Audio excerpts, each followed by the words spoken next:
안녕하세요. 약관과 차트를 보는 박수용 손해사정사입니다. 암보험금, 보험약관에서 말하는 암 뭘까요?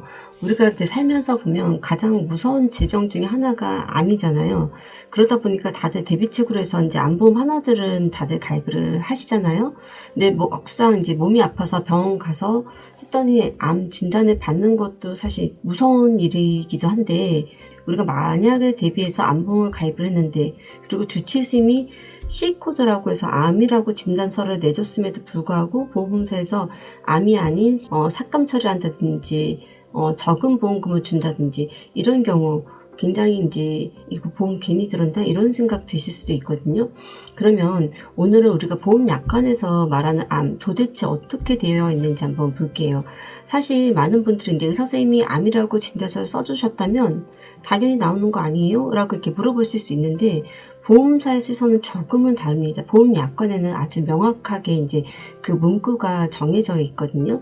암의 정의라는 거는요, 병리 또는 진단검사의학과 전문의 자격증을 가진 자에 의해서 내려져야 하며, 이 진단은 조직검사, 미세반응 흡입검사 또는 혈액검사에 대한 현미경 소견을 기초로 합니다. 라고 되어 있습니다. 이 문장이 왜 중요할까요? 바로 여러분이 이제 보험금 청구하는 암 보험금 청구할 때 그 성패가 나눠진 어떤 문구일 거거든요. 여기서 핵심은 누가 진단을 내렸는지, 그리고 어떤 방법으로 진단을 내렸는지가 굉장히 중요하다라고 이제 인식이 되는 문구입니다. 우리를 직접 진료해 주시는 선생님께서는 보통 임상의 교수님들이라고 하시거든요. 하지만 약관에서 요구하는 진단 확정의 주체는 병리과 전문의 또는 진단검사학과 전문의여야 한다는 거죠. 즉 수술이나 검사를 통해서 떼어낸 조직을 현미경으로 들어봤을 때 이것이 확실하게 암세포입니다라고 판정을 지을 수 있어야 비로소 이제 보험약관에서 말하는 암이라는 겁니다.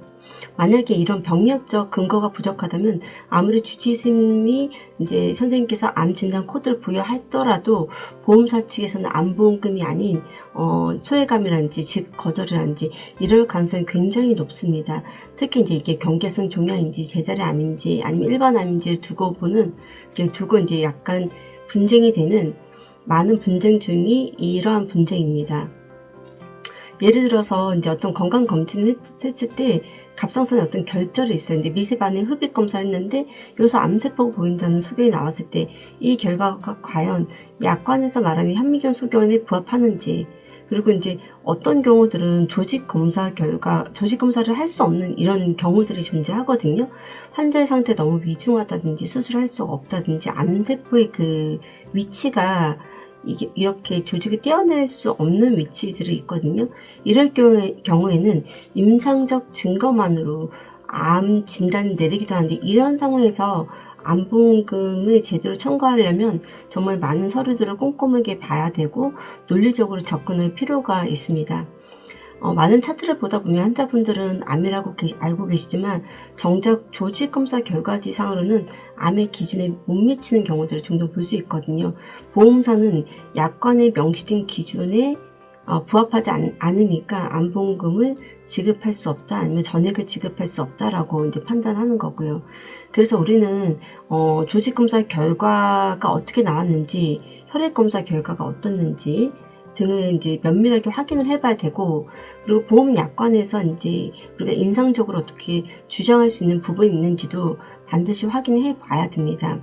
그래서 고객님들이 가입하신 정당한 그 보험 계약의 내용에 따라서 약관이 정한 기준이 어떻게 충족되는지를 객관적으로 입증할 필요가 있는 거고, 결론은 이제 이거는 핵심은 그겁니다. 이제 보험사가 인정하는 방식이 암으로 증명했는지 여부가 굉장히 중요하다라고 할 수 있습니다. 혹시 이제 진단을 받으셨는데도 보상 과정에서 어려움을 겪고 있으시거나 암보험금 분쟁이 있으시다면 전문가를 통해서 본인의 그 의무기록 사본을 한번 점검받을 필요가 있다라고 생각을 합니다.